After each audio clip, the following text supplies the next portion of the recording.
여러분, 우리가 믿는 신앙, 그 가장 깊은 곳에는 어떤 진리가 숨어 있을까요? 나는 그리스도인이다 라고 말할 때 그 말의 중심에는 과연 무엇이 있을까요? 오늘 바로 그 그리스도교 신앙의 가장 핵심적인 신비 속으로 함께 들어가 보려고 합니다. 네, 바로 이 질문에서부터 시작해보죠. 그리스도인의 신앙과 삶, 그 핵심적인 신비는 도대체 무엇인가? 이 질문이야말로 모든 것의 시작입니다. 그리고 이 질문에 대한 답이 오늘 우리가 나눌 이야기의 단단한 기초가 될 겁니다.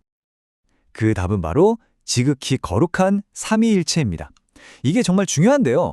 삼위일체는 그냥 여러 신비 중 하나가 아니에요. 다른 모든 신앙의 신비들을 환하게 밝혀주는 그야말로 근본 중의 근본 신비라고 할 수 있죠. 이건 우리가 머리를 싸매서 알아낸 게 아니라 하느님께서 직접 나는 이런 존재란다 하고 알려주신 가장 깊은 비밀입니다. 다시 말해 하느님께서 성부, 성자, 그리고 성령으로 존재하신다는 바로 그 진리 말입니다. 자, 그럼 이 신비 속으로 한 걸음 더 들어가 볼까요? 아니, 어떻게 한 분이신데 동시에 세 위격으로 계실 수 있다는 걸까요? 이게 참 머리로는 이해하기 어렵죠. 그래서 이 삼위일체의 근본적인 구조를 먼저 짚어보는 게 아주 중요합니다. 모든 믿음은요, 바로 이 한 문장에서 시작돼요. 주 우리 하느님은 한 분이신 주님이시다. 이건 그냥 나온 말이 아니죠. 구약시대부터 이스라엘 백성이 목숨처럼 지켜온 신앙 고백이었고 심지어 예수님께서도 직접 맞다고 확인해 주신 절대로 흔들릴 수 없는 믿음의 반석입니다. 하느님은 오직 한 분뿐이십니다. 이건 불변의 진리예요. 그런데 말이죠. 바로 여기서 신비가 시작됩니다. 우리는 동시에 이 한 분이신 하느님 안에 세 위격이 계시다고 믿어요. 바로 성부, 성자, 그리고 성령이시죠. 이 세 분은 서로 구별되세요. 성부께서는 낳으시는 분, 성자께서는 나시는 분, 성령께서는 바라시는 분, 이런 식으로요. 하지만 그렇다고 세 분의 하느님이 계신 건 절대 아니에요. 온전히 한 분이신 하느님이시죠. 바로 이 지점에서 하나 안에 셋이라는 놀라운 신비가 펼쳐지는 겁니다. 여기서 진짜 중요한 포인트가 있어요. 그럼 세 분을 믿는 거니까 하느님이 한 분이라는 믿음이 깨지는 거 아니야? 하고 생각할 수 있잖아요. 전혀 그렇지 않습니다. 이 세 위격을 믿는다고 해서 한 분 하느님에 대한 신앙이 쪼개지거나 약해지는 게 절대 아니라는 거예요. 이건 모순이 아니라 오히려 와, 하느님이라는 존재가 이렇게나 깊고 풍요롭구나 하는 걸 보여주는 하나의 진리인 셈이죠. 그러니까 한 분의 하느님, 그 실체 안에 세 위격이 함께 계신다는 겁니다.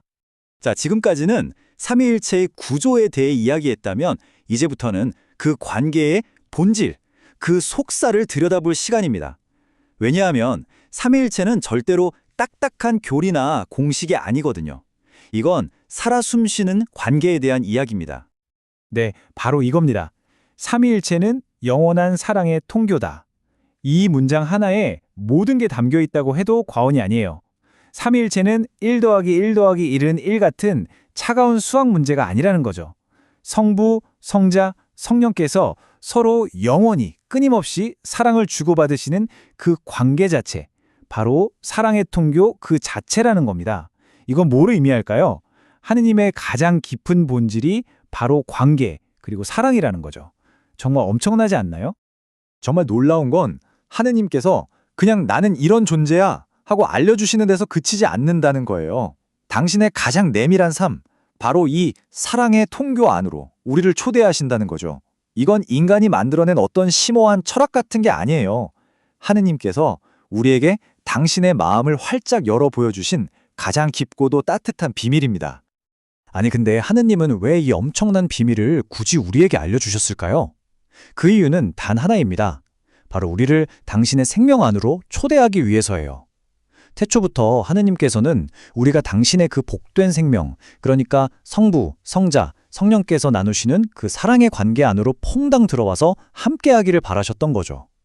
그러니까 이 삼위일체라는 신비는 사실 우리 한 사람 한 사람에게 보내진 거룩한 초대장이나 마찬가지예요.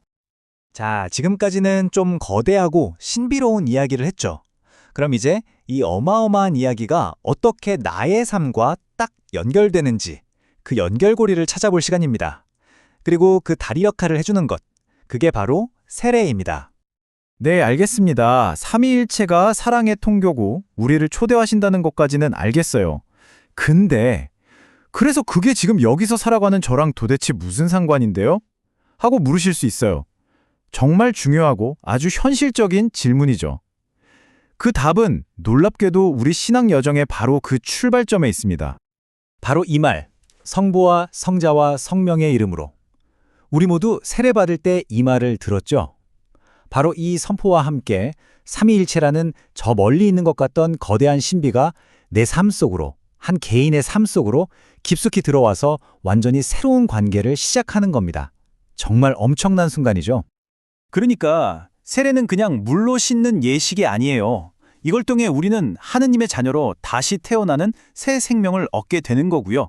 그리고 가장 중요한 건 바로 그 성부, 성자, 성령께서 나누시는 영원한 사랑의 관계, 그 삼위일체의 생명에 우리가 직접 참여하게 된다는 겁니다. 그냥 구경꾼이 아니라 그 가족의 일원이 되는 거죠. 자, 그럼 이 모든 것의 결과는 뭘까요? 삼위일체의 신비를 믿고 세례를 통해 그 생명에 참여하게 된 우리에게 주어지는 가장 큰 선물, 바로 하느님과 맺게 되는 이 새로운 관계에 대해 이야기해 볼게요. 한번 생각해 보세요. 우리가 어떻게 감히 이 온 우주를 만드신 창조주, 하느님을 아버지라고 부를 수 있게 됐을까요? 그건 두 분의 도움이 있었기 때문이에요. 먼저 아들이신 예수님께서 직접 사람이 되어 이 땅에 오셔서 우리 아버지는 이런 분이야 하고 온몸으로 보여주셨죠. 그리고 성령께서 우리 마음속에 오셔서 그 하느님을 정말 나의 아빠처럼 아빠, 아버지라고 부를 수 있는 용기와 마음을 주시는 겁니다.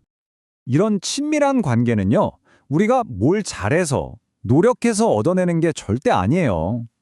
이건 전적으로 우리 안에서 활동하시는 성령께서 주시는 선물, 바로 은총 덕분입니다. 성령께서 우리를 이끌어 주시니까 우리가 두려움 없이 하느님을 정말 내 아버지처럼 믿고 의지하며 나아갈 수 있게 되는 거죠. 네, 바로 이겁니다. 이것이야말로 삼위일체 신앙이 우리에게 주는 최고의 선물이에요.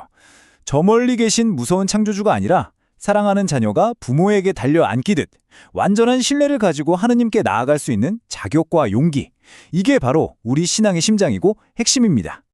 결국 이 모든 이야기는 우리 각자에게 하나의 질문을 던집니다. 한 분이시면서 새 위격으로 사랑을 나누시는 하느님, 그리고 그 영원한 사랑의 관계 안으로 초대받은 나. 이 놀라운 사랑의 신비 안에서 오늘 하루를 살아간다는 건 과연 나에게 어떤 의미일까요? 이 질문에 대한 답은 아마 우리 각자의 삶 속에서 평생에 걸쳐 찾아 나가야 할 아름다운 여정이 아닐까 싶습니다.